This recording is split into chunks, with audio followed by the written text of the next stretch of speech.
Salut les investisseurs malins, j'espère que tu vas bien. Je m'appelle Gabriel Jarosson et aujourd'hui on va analyser ensemble la levée de fonds de Hubware sur SoWeFund. C'est parti.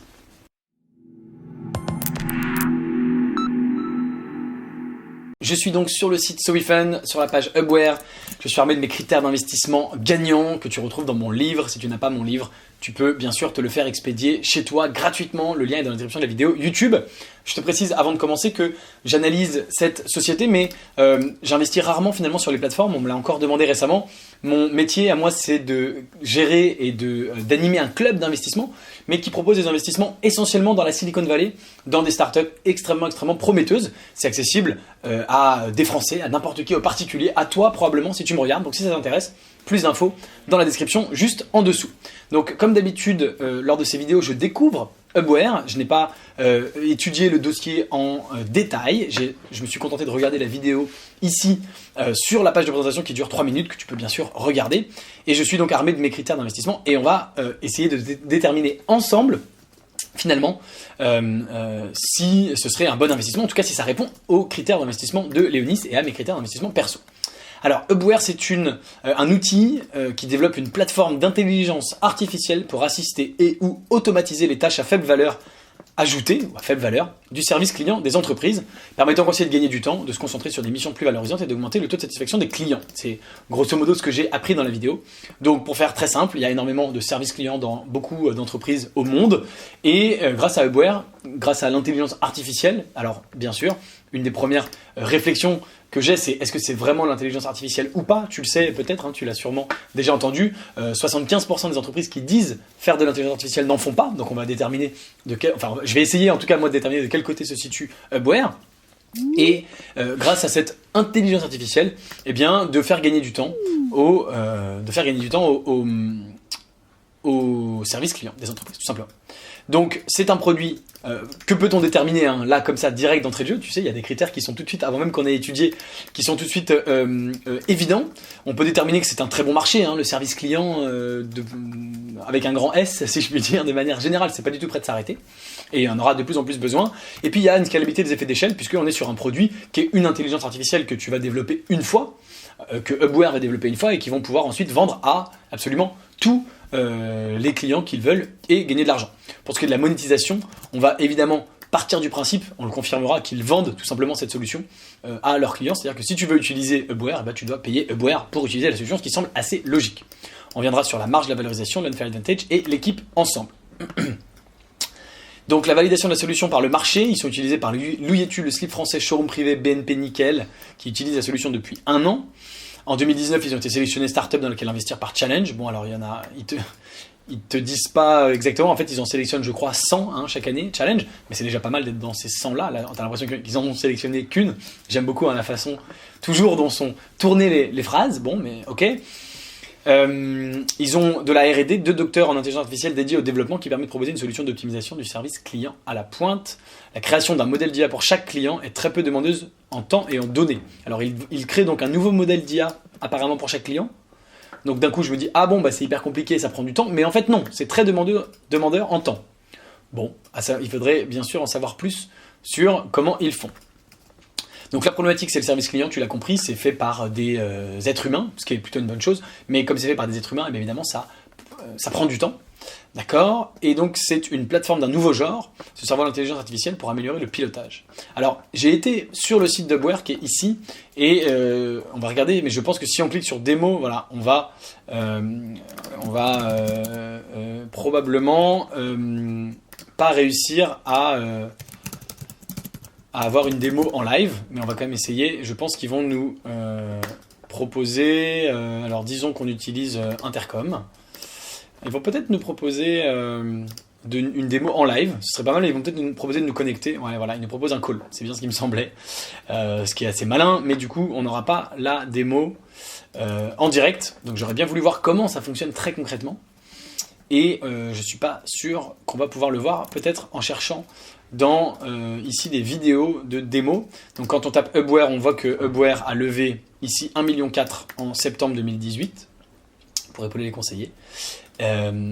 Et je crois que ça, à capital.fr, je vais aller très rapidement regarder si on n'aurait pas une démonstration mais je pense que nous n'en aurons pas. Et j'aimerais bien, si tu veux, on va désactiver le son. J'aimerais bien le voir en action, parce que dire qu'on améliore et qu'on fait l'intelligence artificielle, c'est très bien. Ici, on a un pitch. Mais concrètement, comment ça fonctionne, et en plus, si c'est différent pour chaque client, on n'en saura visiblement rien avant d'investir. Et donc, moi, je me mets aussi dans la position d'un investisseur qui est derrière son ordi, un particulier, toi peut-être, qui regarde ça et qui se dit « Ok, mais comment je fais pour savoir ?» Et visiblement, on n'en sait pas beaucoup plus. Bon, on va continuer à creuser. Et bien sûr, je voudrais aussi creuser sur qu'est-ce que c'est que cette intelligence artificielle très concrètement. Modèle économique, l'offre est basée sur la réduction des coûts, donc on a Zendesk et Salesforce, voir les détails dans l'offre complète, on va regarder ça dans un instant. Ils ont fait 300 000 € de CA en 3 ans, ils ont levé une première levée de fonds de 870 000 €, alors ils ont communiqué sur 1,4, peut-être que c'était 870 000 d'equity et 500 000 de dette, prêts, etc. Comment on appelle ça, des prix gagnés ou ce genre de choses. Et bon, tu vois, moi je reste un peu sur ma faim pour l'instant, parce qu'on n'en sait vraiment pas beaucoup plus sur le reste. Alors, modèle économique. Donc là, on est dans la catégorie, on a changé d'onglet, je crois. Ouh là là, il y a beaucoup de choses. Offre. Alors, on va descendre ça tranquillement. On va revenir sur l'équipe dans un instant. Advisor conseil, c'est Renaud. Salut Renaud si tu regardes les vidéos. La problématique, on en a déjà parlé. Le concept. Alors, le concept. Réception d'une demande, analyse du contexte. Et là, Hubware va permettre... l'assistant propose une ou plusieurs réponses au conseiller. Il affiche des informations utiles pour la prise de décision. Et donc, le conseiller... Ok, donc là, on a, ça y est, enfin un peu d'infos. Ok, c'était simplement pas sur la première page. C'est déjà un peu mieux. Donc, ils vont recevoir, par exemple, un ticket. Prenons un exemple de mail. Eh bien, automatiquement, ils vont essayer de proposer une solution. Et beaucoup plus rapidement, le conseiller, au lieu de apporter toute la solution, il va vérifier ce qui a été proposé par le robot, avoir les infos relatives pour prendre une décision et décider si, oui ou non, il envoie cette info-là. Et puis, potentiellement, tu peux avoir un traitement automatisé qui envoie automatiquement la réponse. Ok, donc là, j'y vois un peu plus clair. Donc, l'aide, l'automatisation, l'analyse. C'est pas mal du tout. Ok, donc ça, j'y vois clair. C'est compatible avec Zendesk, Salesforce, etc.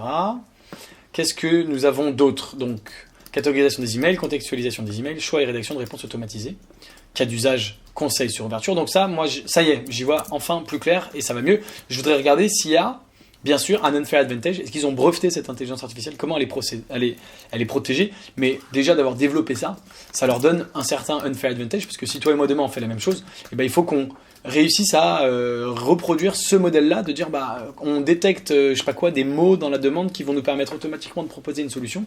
C'est pas hyper forcément évident. Donc c'est plutôt pas mal.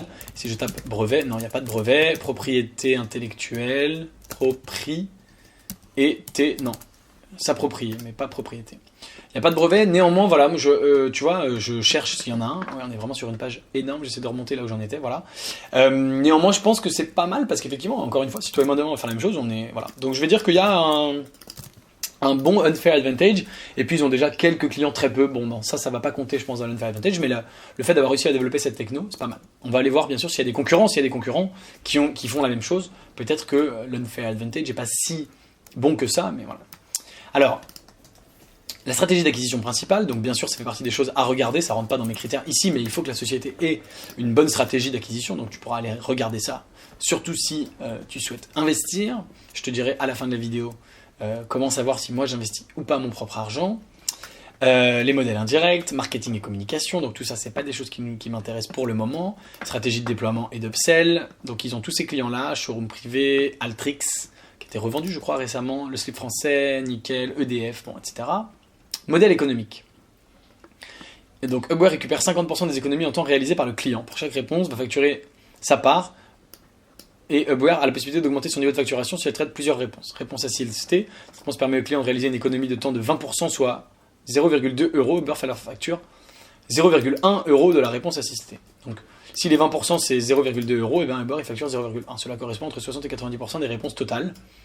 Et puis la réponse préparée, ils vont prendre 50%, c'est-à-dire que si c'est 50 centimes, eux ils en prennent 25. Et puis ils ont la réponse automatique, ils facturent 100%, soit 1 €. Au final, en moyenne, le prix d'une réponse est de 13 centimes. Il est facile d'estimer le niveau de facturation d'un potentiel client, volume fois 13 centimes. Le client paye entre 3 et 12 mois d'avance pour un panier moyen de 1 000 € par mois, et donc ils ont une marge bien sûr à 100%, qui est toujours appréciable.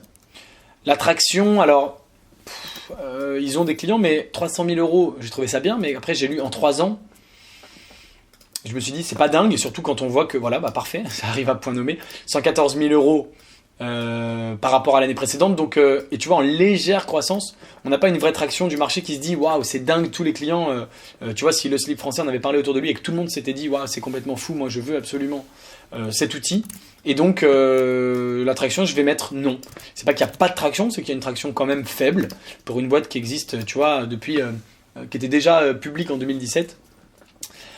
Donc ça fait 3 ans au moins, 2017, 2018, 2019, avec un chiffre d'affaires de 100 000 euros à peu près à chaque fois, où ça a peut-être été 70, 100 et 114. Mais voilà, je trouve que l'attraction n'est pas du tout dinguissime. Voilà, je mets un point négatif. Pour l'instant, on n'était que sur du positif, donc il en faut bien un petit. Le marché est absolument énorme, hein, je pense qu'il n'y a pas besoin de revenir dessus. La concurrence, les chatbots, les business process management, les centres de contact, externalisation du service client. Donc c'est intéressant, il n'y a pas apparemment de concurrence directe.